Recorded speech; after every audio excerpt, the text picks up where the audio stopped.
1.5 class பச்சை பயிறு எடுத்துக்கிறேன்.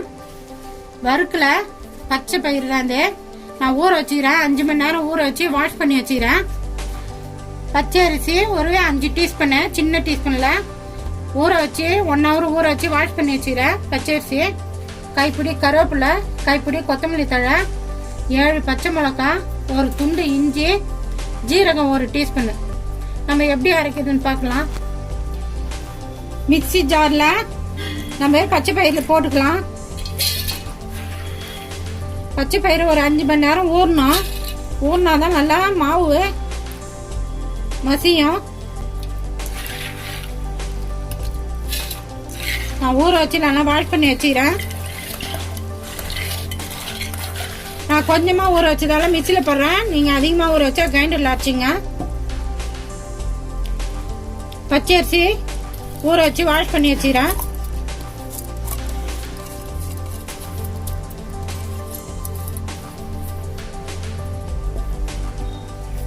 ஜீரகம் போட்டுக்கலாம்.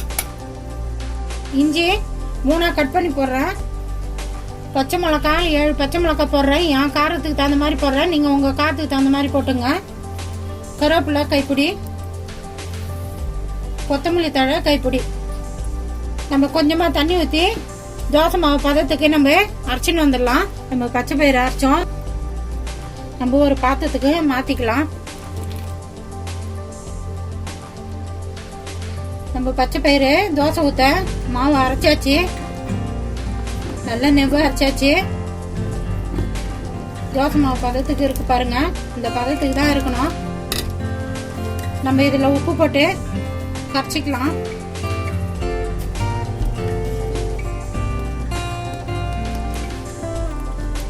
நல்லா உப்பு போட்டு கரைச்சி ஒரு 1/2 மணி நேரம் மூடி வச்சிருங்க. 1/2 மணி நேரம் கழிச்சு நம்ம தோசை ஊத்திக்கலாம்.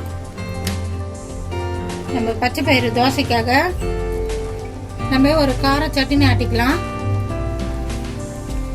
மிக்சி ஜார்ல வெங்காயம் போட்டுக்கலாம், வரமிளகாய் போட்டுக்கலாம், புளி போட்டுக்கலாம், பூண்டு இஞ்சி போட்டுக்கலாம். இந்த சட்னிக்கு தகுந்த மாதிரி நம்ம உப்பு போட்டுக்கலாம். கொஞ்சமா தண்ணி ஊற்றி நம்ம அரைச்சின்னு வந்துடலாம். கார சட்னி அரைச்சாச்சு. இப்ப நம்ம தாளிச்சுக்கலாம். அடுப்பு பற்ற வச்சு நம்ம ஒரு கடாயை வச்சாச்சு. நல்லெண்ணெய் ஊத்திக்கலாம். இந்த சட்னிக்கு நல்லெண்ணெய் தான் ஊத்தணும், அப்பதான் நல்லா டேஸ்டா இருக்கும். எண்ணெய் கொஞ்சம் அதிகமா ஊத்தணும். கடுகு போட்டுக்கலாம். கடுகு பொரிஞ்சிச்சு. நம்ம ஆட்டின சட்னி ஊத்திக்கலாம், கார சட்னி.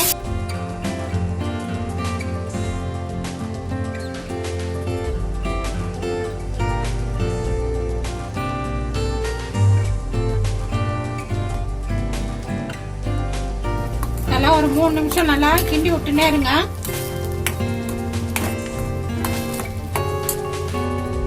சின்னதா ஒரு துண்டளவு நம்ம வெல்லம் போட்டுக்கலாம். ஏன்னா நம்ம கார சட்னி ஆட்டுறோம், கொஞ்சம் வெல்லம் போட்டா புளிப்பு கொஞ்சம் போட்டுக்கிறோம். நம்ம புளி காரம் அந்த இனிப்பு வந்து சட்னி 3 சேர்ந்துச்சுன்னா நல்லா டேஸ்டா இருக்கும். அதுக்கு தான் போடுறோம். ரெடி ஆகி போச்சு. நம்ம போய் இறக்கிடலாம். நம்ம அடுப்பு பற்ற வச்சு தோசை கல் வச்சாச்சு. கல் காஞ்சிச்சு. நம்ம தோசை ஊத்திக்கலாம்.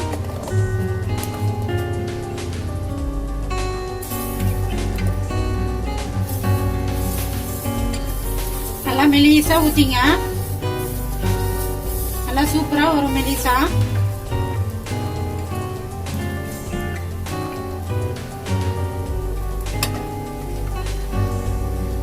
நம்ம மேல எண்ணெய் ஊத்திக்கலாம்.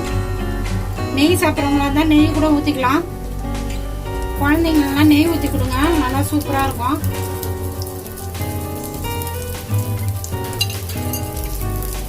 வேகட்டும். தோசை ஒரு பக்கம் நல்லா வெந்துடுச்சு. திருப்பி போட்டுக்கலாம்.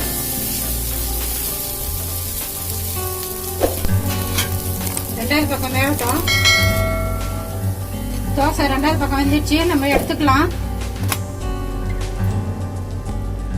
கவி ஸ்பெஷல் கிச்சன்ல நம்ம பச்சை பயிறு தோசை ஊற்றணும்.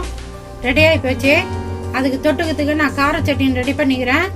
கார சட்னி, வெங்காய சட்னி, பூண்டு சட்னி எல்லாமே நல்லா இருக்கும். நான் கார சட்னி ரெடி பண்ணிக்கிறேன். நான் எப்படி செஞ்சேன்னா அது மாதிரி செஞ்சு பார்த்துட்டு எப்படி இதுன்னு சொல்லுங்க. எனக்கு சப்போர்ட் பண்ணுங்க. அந்த வீடியோ பிடிச்சிருந்தா லைக் பண்ணுங்க, ஷேர் பண்ணுங்க, சப்ஸ்கிரைப் பண்ணுங்க.